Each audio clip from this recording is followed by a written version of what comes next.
Speaker, Carolyn brings new light to old issues and is engaging, interactive, and enlightening. With her newly launched The Energy Nurse Jewelry line, she brings to you stones and crystals that are not only beautiful to wear, but balancing and healing as well.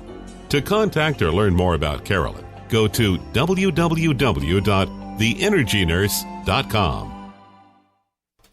Lately, there's a whining epidemic in our world. People are even whining about whining. Are you sick and tired of listening to everyone whining all the time?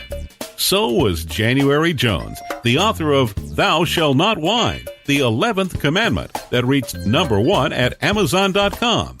Ms. Jones based her book on a survey of the top 10 things that people whine about at all ages and all stages of life. January is a success coach that can tell you how to help others. When you buy Thou Shalt Not Whine, the 11th commandment, you'll find out what people whine about and how to stop them from whining.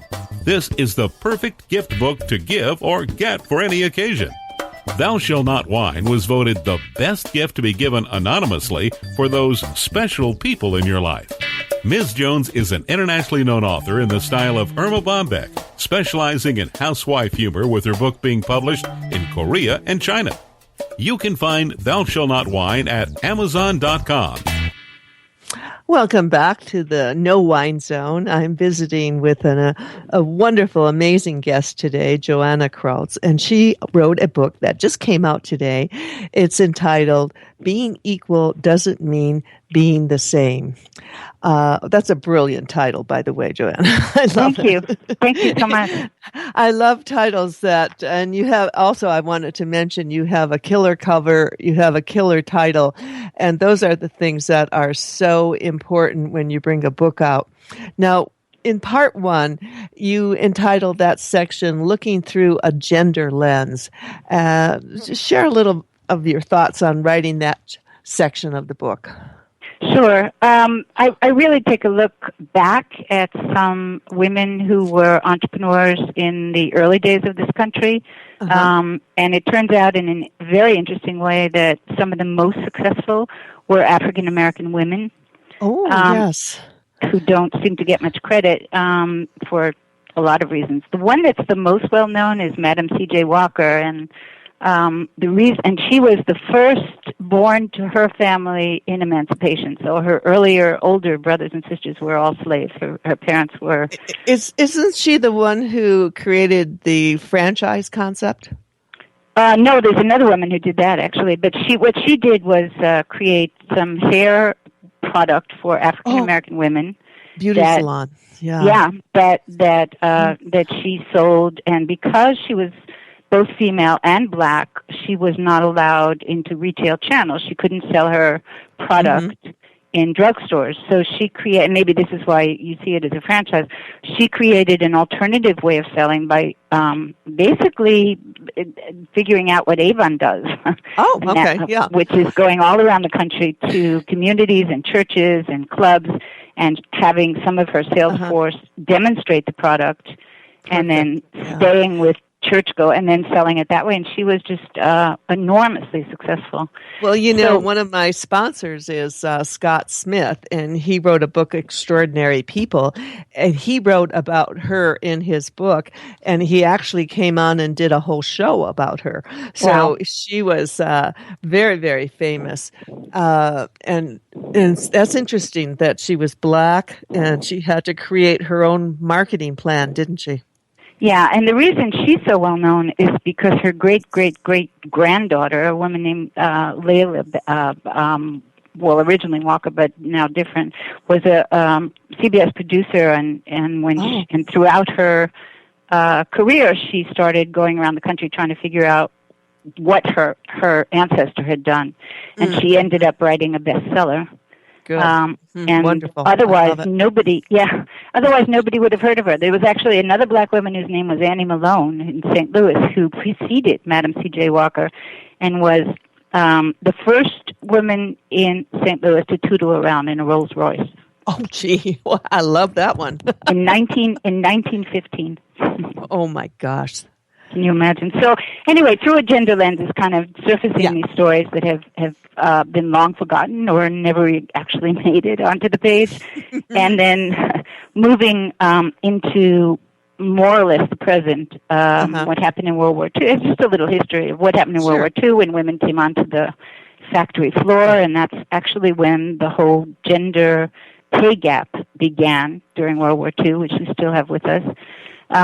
And then moving ahead to the rise of the what women entrepreneurs look and sound and walk like these days, and that a lot of that had to do with women getting the ability to have credit in their own names, and that did not happen until the 1980s, if you can believe it.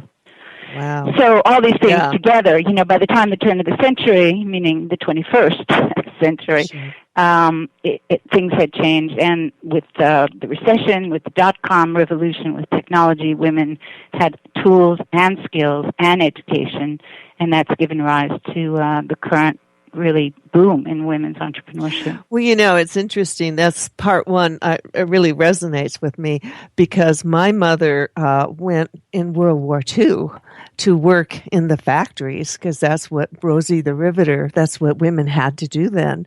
Mm-hmm. And now she has a granddaughter who has graduated with a master's degree from Georgetown University in business, and she is an executive in one of the biggest companies here in the country. So I have just watched the whole spectrum of how it's gone from the past to the present. And I love what you say about the future. Embrace the she economy or be left behind, which is just what I was saying earlier about the women's market, right? Yeah, so that's the first section, and then the past, and then the present, and then looking forward. And the she economy is really global and is expanding just extraordinary ways. So a number of management consultant companies like Booz Allen and so forth have looked into it, and they call this rise of women entrepreneurs, and that is in China and India and Africa and Europe, they call it the third billion, meaning... Isn't that amazing? And they've indexed it. So the 1 billion would be the Chinese population that's changing the economy. The second billion comes out of India, the population that's changing the global economy. And the third is women. And women all around the world. And if you think about it, so what happened is women did not used to be in the workforce anywhere. Right?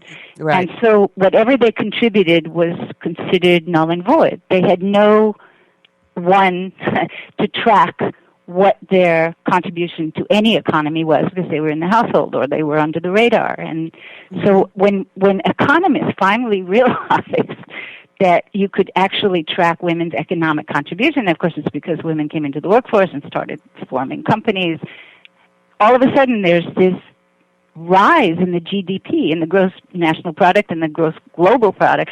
Suddenly women had an economic impact. Sure. And it's because nobody ever tracked them before. So this is what they're now looking at, is the global she economy. And of course, there are women in countries that are not so kind to women who have no other choice. So they have these little, in South America, there's a bunch of them, craft and artisanal kind of companies, women making a few $100s a month, and it makes all the difference to the family. Oh, for sure. It does. It changes everything. My own family, my grandmother came from Poland in 1918, and she settled here, opened up a candy store, and she sold candy in the neighborhood, and then during Prohibition, she sold alcohol in the back of the candy store. So people would go to buy candy, and they'd leave with another package under their arm. My mother worked after she went to work in World War II in the factories. She continued to work, and I've worked at something my entire life, and so we're from women that we love working, and I think so many women, if they tried it, they'd love it. Don't you agree? Well, for sure. And then of course, there's so many families nowadays that cannot afford only one provider, Right. given what's going on. So it's both choice and necessity. But, you know, there are a lot of stay-at-home dads lately. Yeah.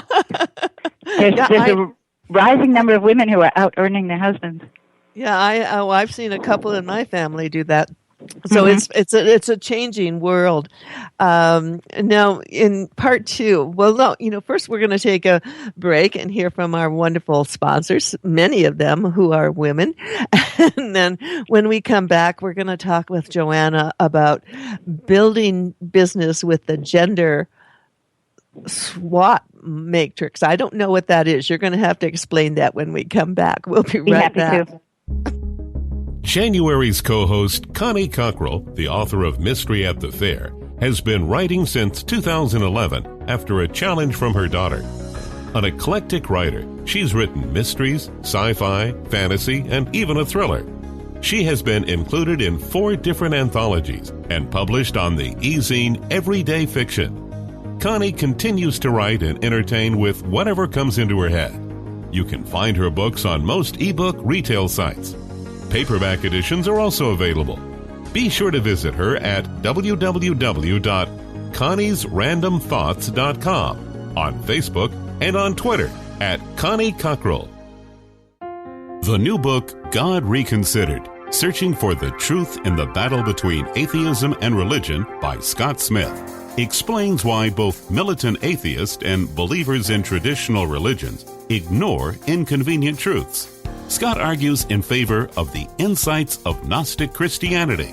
Check out www.godreconsidered.com to read a sample chapter. That's godreconsidered.com. Have you ever met someone who was unforgettable? Someone who has touched your heart and soul?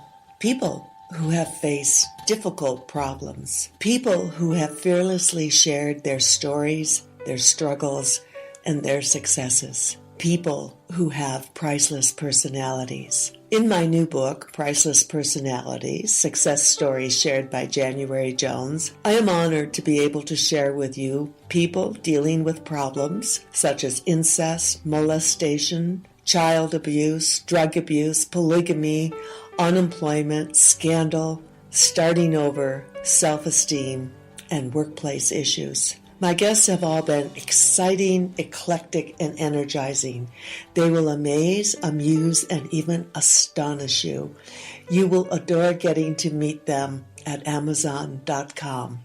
My book is now available, 2 for 1, paperback and Kindle editions.